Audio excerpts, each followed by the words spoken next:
Aujourd'hui, nous sommes à une période où il y a l'élection présidentielle qui arrive dans 6 mois et en même temps où il y a la commission électorale indépendante qui boite. Elle boite.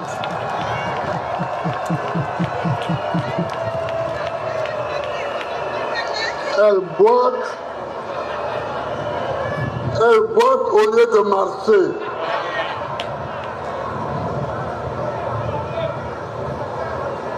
Mais nous savons déjà ce qu'une commission électorale boiteuse amène au pays. En 2010,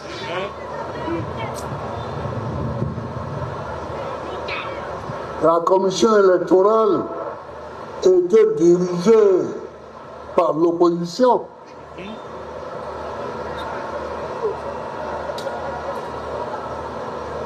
Je croyais naïvement que la commission électorale ne faisait pas les élections, mais que ce sont les Ivoiriens qui votaient.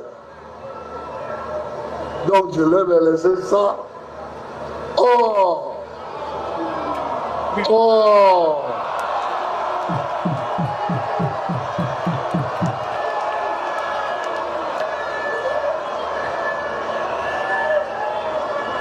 Oh, je me trompais.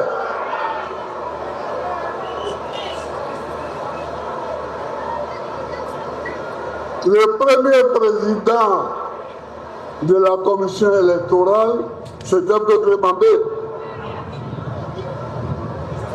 Dr Mambé, qui est aujourd'hui Premier ministre, de qui vous savez.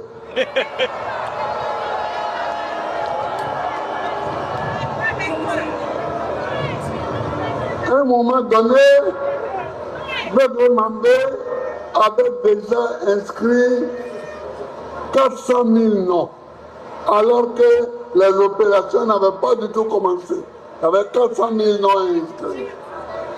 Quand j'ai vu ça, je l'ai renvoyé.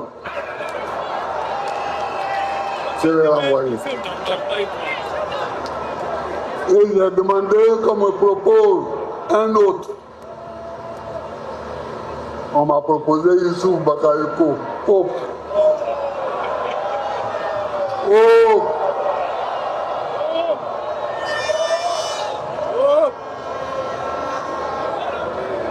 Donc moi j'ai vu des commissions électorales qui boitent.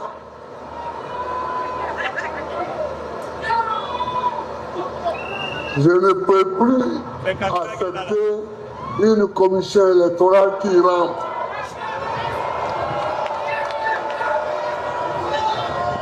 Je ne peux plus accepter ça. Mais nous allons aller aux élections. Hein.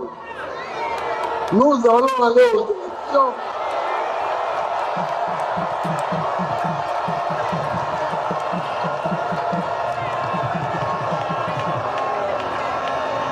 Parce que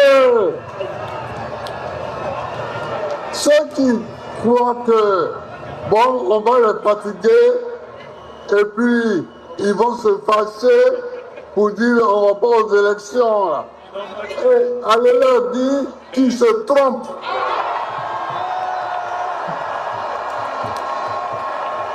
Et nous allons aller aux élections. Et nous allons gagner l'élection.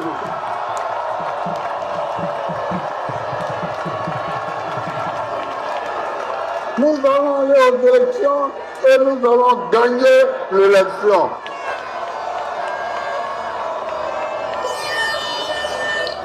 Il n'y a pas de découragement. Quand vous voyez une commission électorale qui boite, il faut la combattre. Il faut la combattre. Il faut la combattre jusqu'à ce que son pied soit redressé. Nous étions représentés par Demba Traoré, mon jeune ami, qui est avec moi depuis 1990. Il est venu avec moi parce que je lui ai dit de quitter la commission électorale. Parce que ce n'est pas une commission électorale. Demba Traoré, présente-toi à eux. Ils vont t'acclamer. Wow. Va là, ils vont te voir.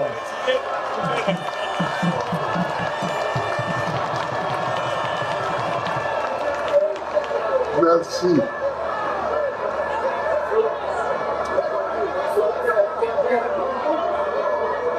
Je lui ai dit de quitter la commission électorale et immédiatement, il a déposé sa lettre de retrait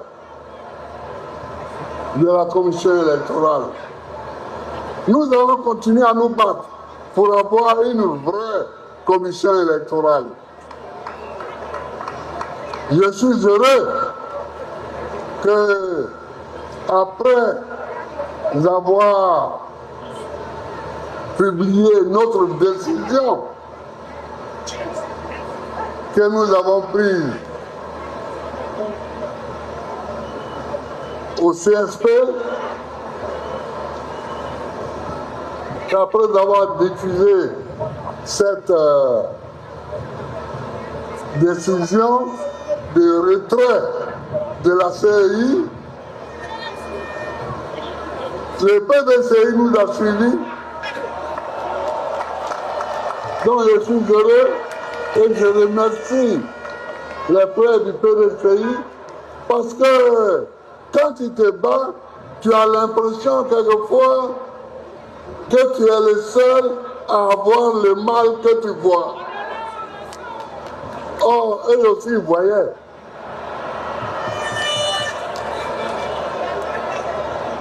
Akofi Benjo, remercie ton parti de nous avoir emboîté le pas. J'ai vu d'autres déclarations, la déclaration de Daniel Boni, etc. Et j'ai vu que tout le monde parlait maintenant de cette décision. C'est bien. C'est bien, mais ça ne suffit pas. C'est bien, mais ça ne suffit pas. Moi, je ne combats pas Philbert Coulibaly. Je combats un système global.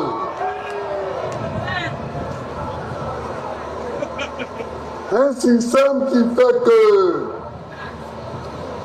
l'élection, même en Afrique, est considérée comme un instrument pour que certains pays étrangers placent leurs hommes à la tête de nos États. Je ne veux pas. Moi, je ne veux pas de ça.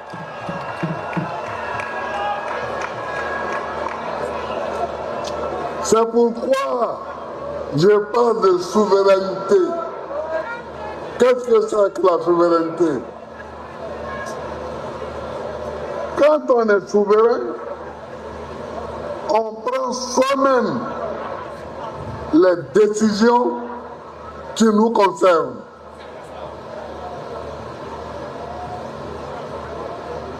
On prend soi-même les décisions qui nous concernent.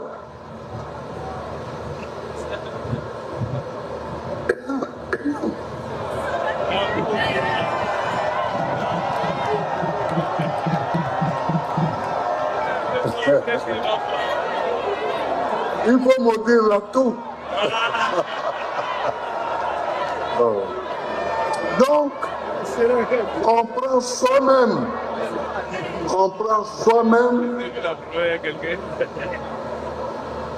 les problèmes, les décisions qui nous concernent. Comment? Pour puiser dans l'histoire.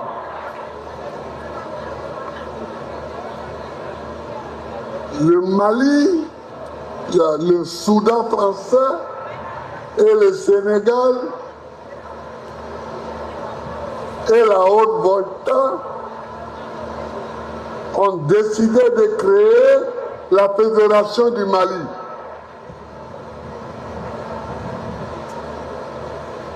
En 1958.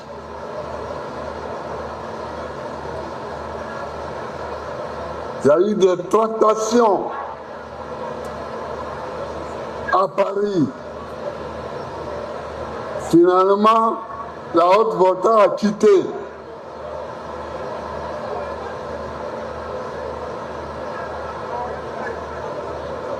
Sont restés le Sénégal et le Soudan français.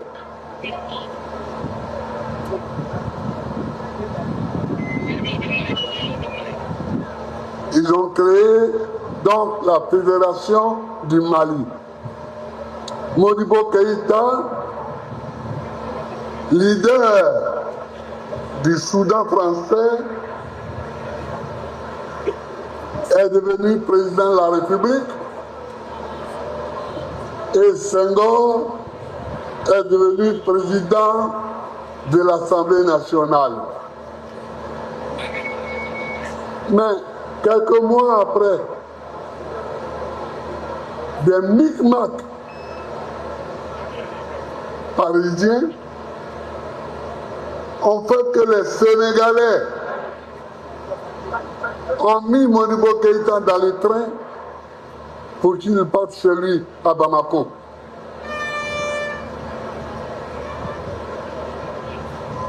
Il est arrivé chez lui et Senghor a pris la présidence du Sénégal. C'est ça la non-souveraineté. Ça, c'est la non-souveraineté.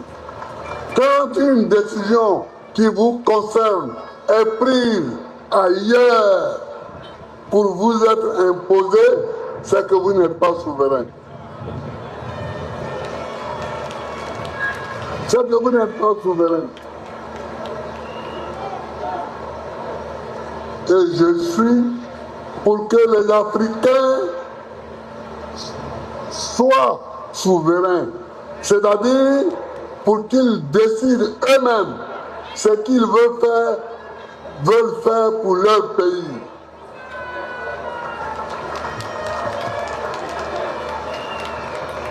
Comment ça se fait que le kilo de cacao coûte 5 000 francs au Cameroun et aujourd'hui 2 000 francs à Abidjan, en Côte d'Ivoire? Comment? N'est-ce pas le même marché? N'est-ce pas le même marché? C'est le même marché. Mais il y a un pays qui est plus souverain que l'autre.